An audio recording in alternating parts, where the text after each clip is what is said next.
Yo, what up, fam? It's your boy, Big Walt, back with another episode of Block Boys University. Today I'm walking you through Ethereum smart contract verification using Hardhat and Etherscan. If you're producing smart contracts that will in any way be used by the public, you'll want to perform verification.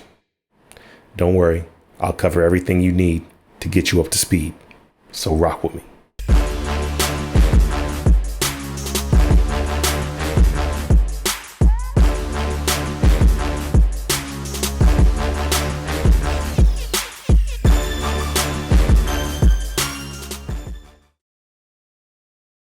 First things first, family. All the source code that's used in this video can be found on GitHub in the Block Boys Hardhat demo repository. I'll post a direct link to the repo in the description below, and you can use that to follow along.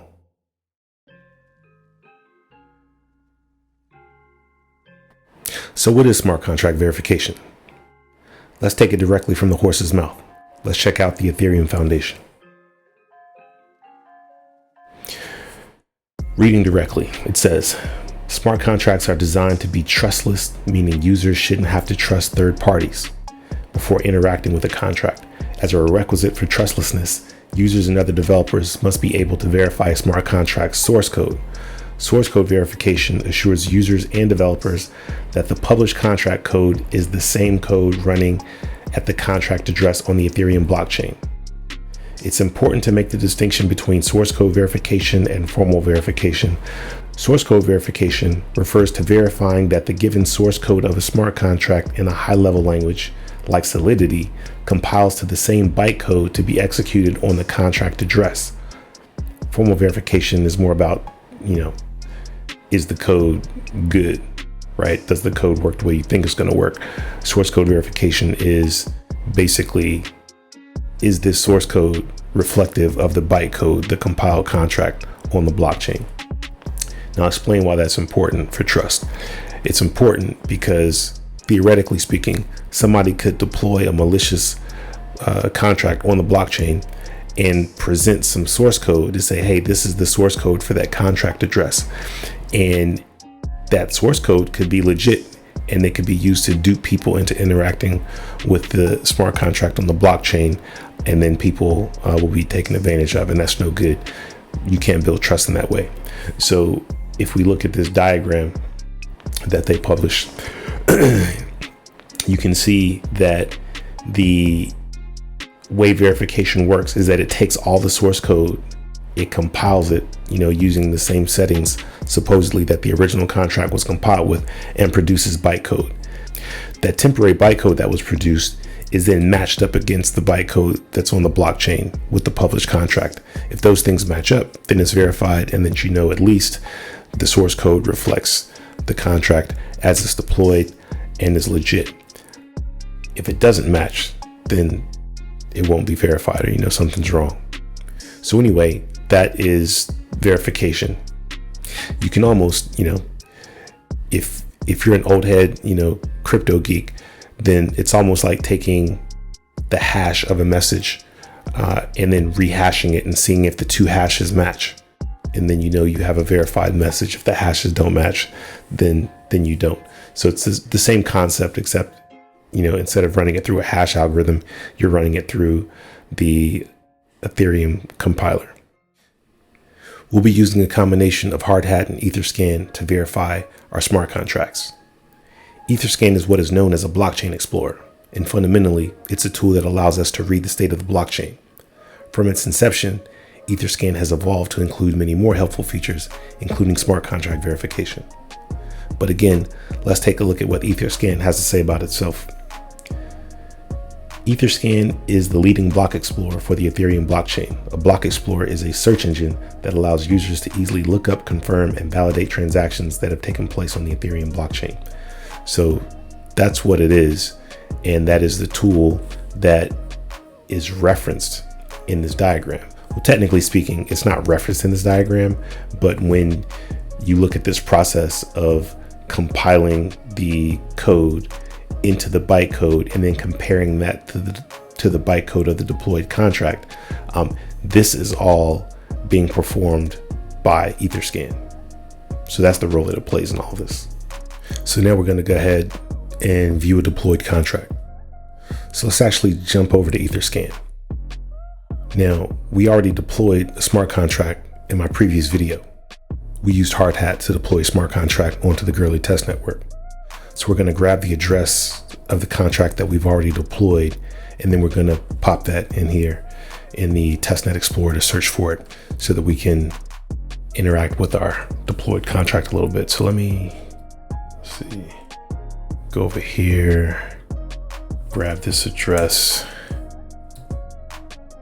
pop that over here and search. So we can see that Etherscan is showing us the contract. It has 3 transactions that jives with what we did the other day when we deployed it.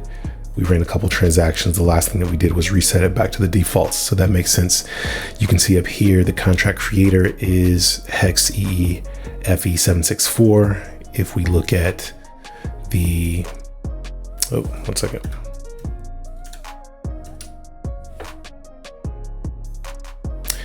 If we look at my dev1 address, we see that it's hex EEFE764.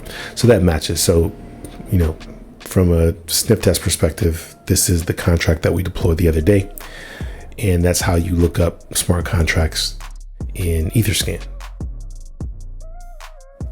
Now, when we inspect this contract detail screen in a little more detail, we see beyond the transactions tab that we've already looked at, there's a tab called ERC20 token transactions. There's another tab called contract, and there's a tab called events. We're going to focus on this tab called contracts. And you can see that the bytecode for the contract is here. We can't make heads or tails of this. We're not supposed to. But what I want to draw your attention to is that there is this ability to verify and publish your contract code. So this is the manual verification process. It's not what we're going to do today, but I just want to make you aware of it. So if we click this, we see that it's asking us to enter the contract address that we want to verify and also give it some additional information. So the compiler type, we'll use multi-part file because we imported some Open Zeppelin files as well as our own source code. Then the compiler version we used was 8.9, and I think we used an MIT license. So we'll go ahead and continue. And then it brings us to this screen where it asks us for some additional information. It wants us to upload all the files, because what it'll do is it'll flatten it out into a single file. And then it will compile, and we can pass any constructor arguments that we use, and we can provide it some, optimization information, etc. But this is the manual approach to performing smart contract verification on Etherscan. We are not interested in the manual smart contract verification. We're interested in the automated version because we like easy. The path of least resistance is always a good path, in my opinion. So anyway, what we're going to do is go to our source code, and we're going to look at our Hardhat config for our project.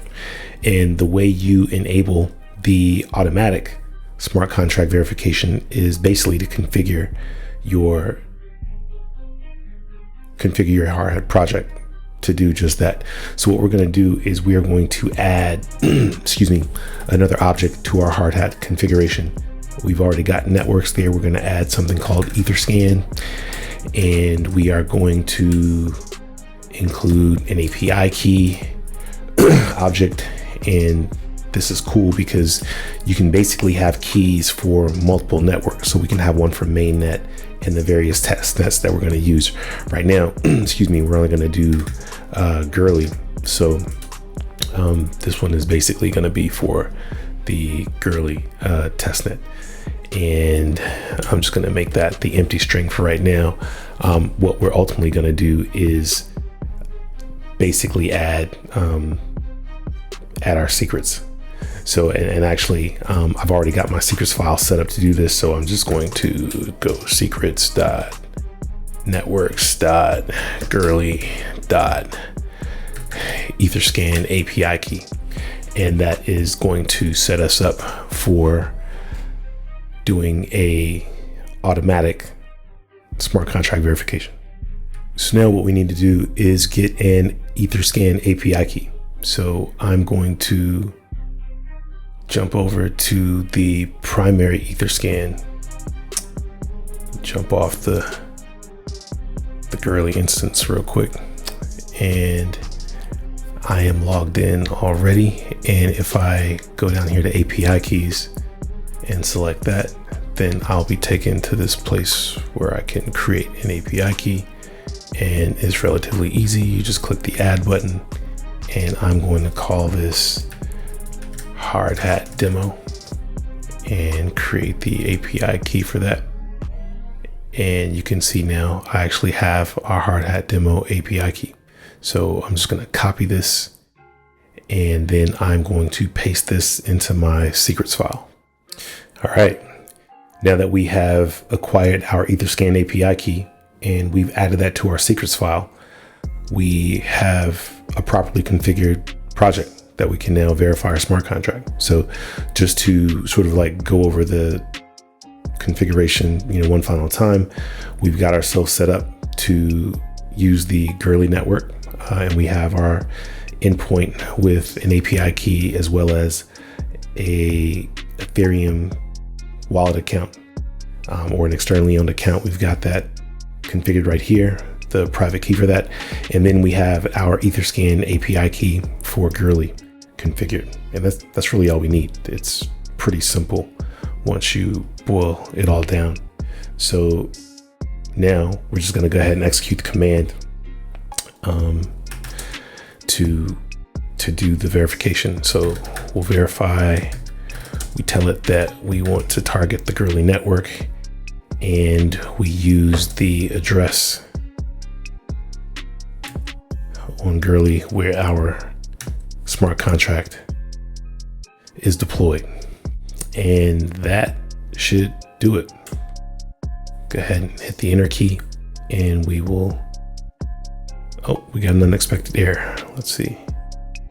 All right, somehow the ABI is not in there. So let's go ahead and compile it.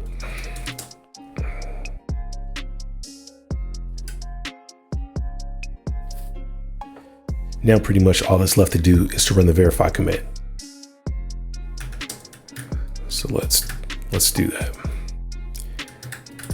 We will target the network Goerli as we have it configured, and we will add the address of our contract that's deployed to Goerli.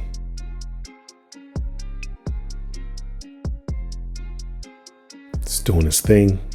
Right now it's currently going through that process that I walked you through in that diagram, where it's basically compiling the code, the source code, the Solidity source code into bytecode. And then once it compiles that into bytecode, then it's going to compare that bytecode to the bytecode that's already deployed on the blockchain and verifying that it's the same. And if it's the same, then anybody coming to interact with this contract can inspect the code and trust that the code will do exactly, or that the contract will do exactly what the code says it will do. So I let this run out, and there still seems to be an issue, and I'm not quite sure what that is. So I'm going to troubleshoot here real quick, and I'll get right back. So I think there might be some kind of issue with my local ABI or something like that. So I'm just going to sort of just do a quick do-over.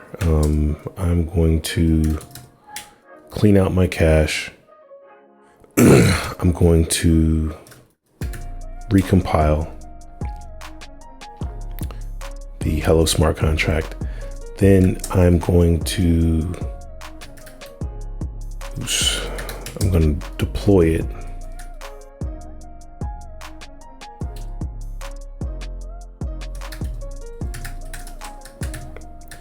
Or I guess I should say redeploy it.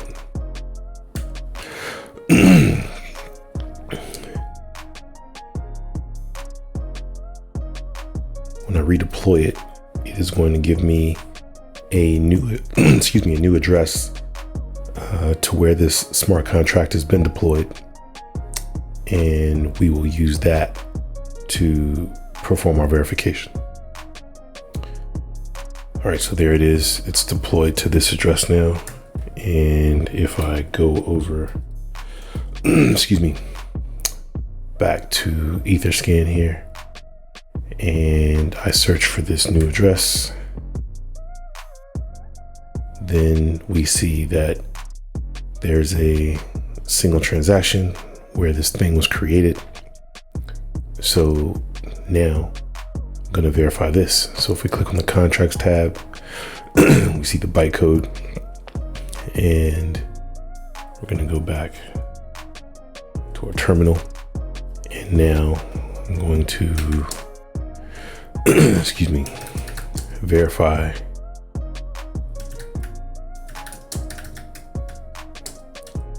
this smart contract.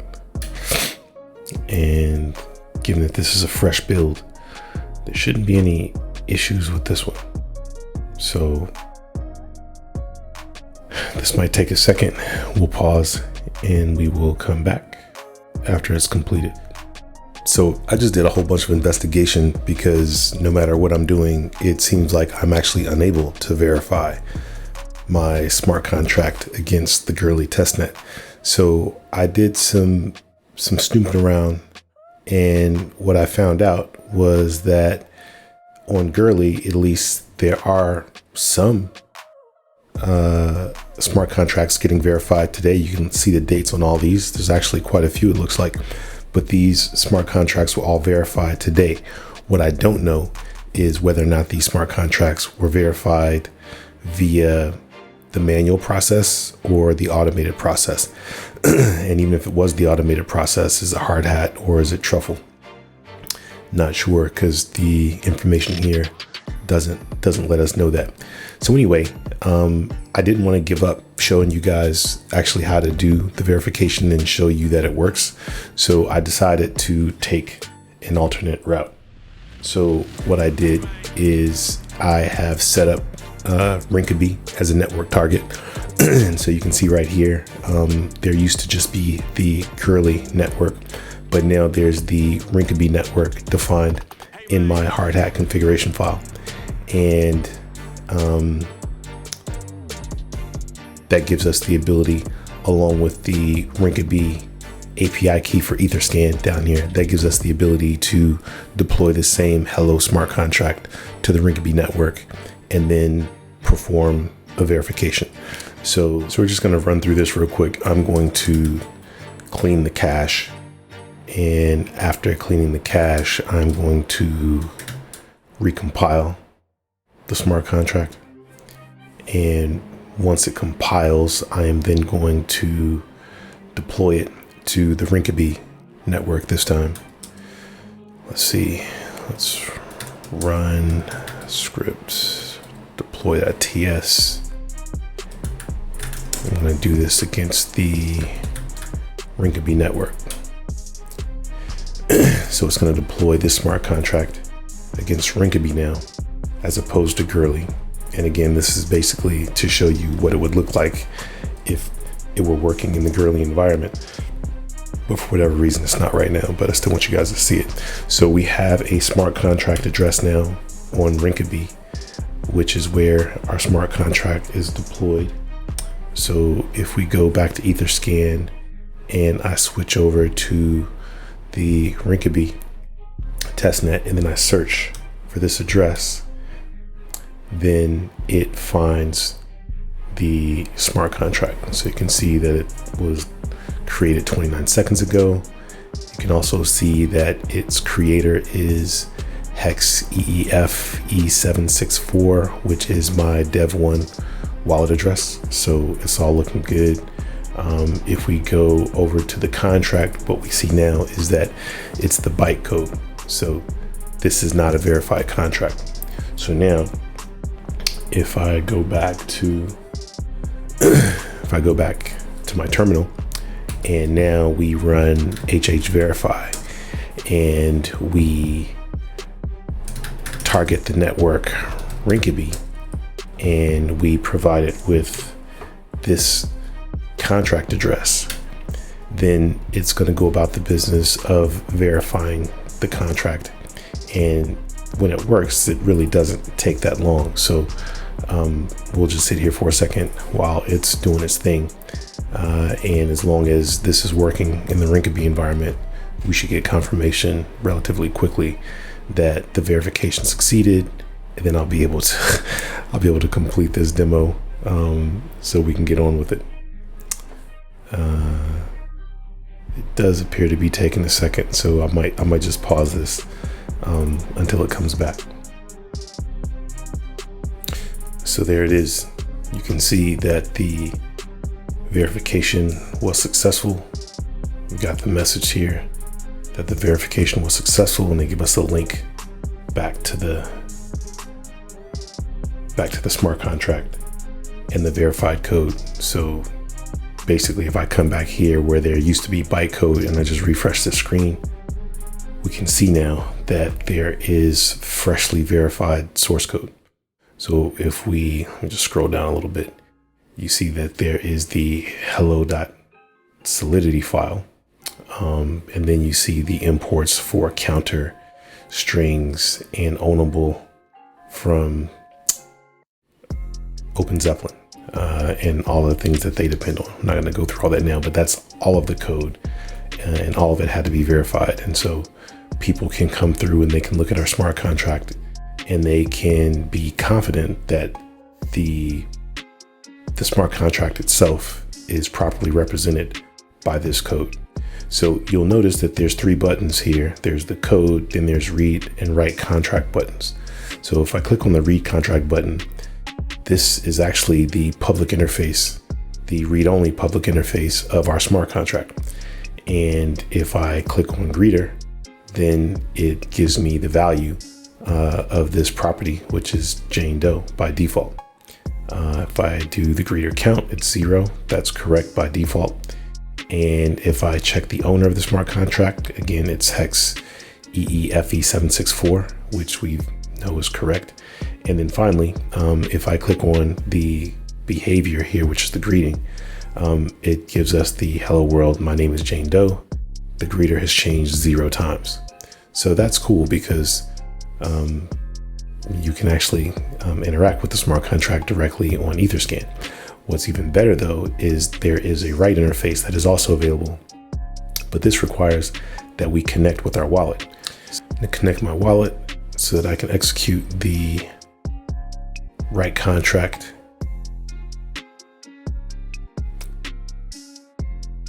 And what's going on? Are you thinking about it? Connect me via MetaMask. All right, there we go. So now I'm connected via MetaMask, and I am going to change the greeter to, let's say, Mary Sue. All right, so next is going to come up with my wallet, and it's going to ask me to pay for the gas, and that's a relatively low amount, and I'm going to confirm that. And it, in fact, allowed me to execute that.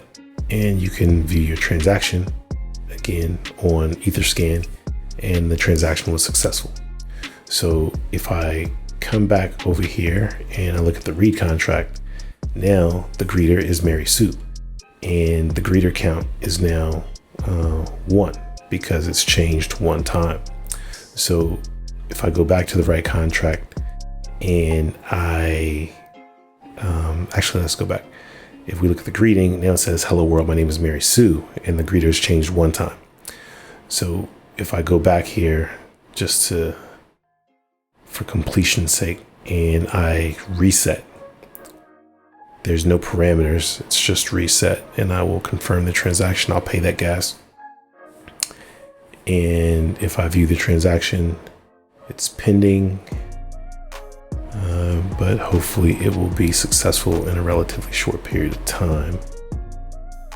Normally you don't have to update it, updates on its own, but I'll refresh just because. All right, there we go. All right, so that was a success. And now if I go back to the read contract and I refresh this, it tells me that the greeter is back to Jane Doe. The greeter count is 0, and the greeting is hello world, my name is Jane Doe, and the greeter count has changed 0 times. So basically that's it. I understand that this video was about deploying a smart contract to the Goerli, or I'm sorry, verifying a smart contract on the Goerli testnet. But you have to keep in mind that today is August 11th and the Prater Goerli merge just completed. And so there may be some issues with the merge, or there may be some issues with the Hardhat verification module.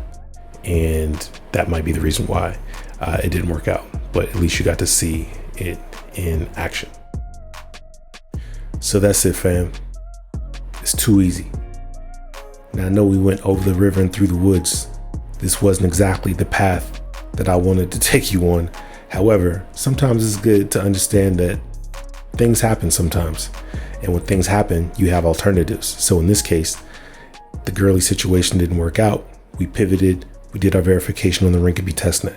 And so we just have to be flexible like that when we're doing blockchain development. Anyway, now you can verify your smart contracts with Hardhat and interact with them on Etherscan. Until next time, holla.